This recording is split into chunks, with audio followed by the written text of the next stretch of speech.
Sloboda je nanijela prvi poraz Bosni. Šta je ono po vama što je presudilo u ovoj utakmici sa visokom razlikom 21, mislim da je neko izašao?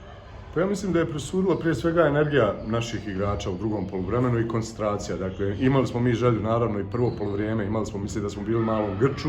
Ova utakmica je napravila određenu tenziju, pritisak na sve nas. Mislim da smo se u poluvremenu posložili, dogovorili kako da igramo. Međutim, momci su pokazali prije svega veliko srce i ogromnu energiju. Ne treba zaboraviti da je nas 6 igralo, njih igra 10, 11 i 12 čak.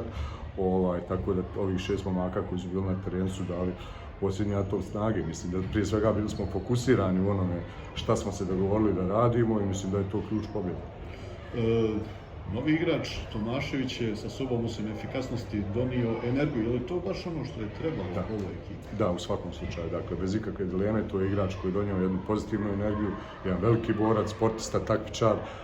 To je ono što je nedostajalo. Dakle, nisu ovi momci da nisu znali igrati prije 20 dana, znali su, međutim, trebala nam je promjena u hemiji i mislim da je i on jedan od razloga zašto izgledamo bolje u posljednjih 20 dana. Hvala.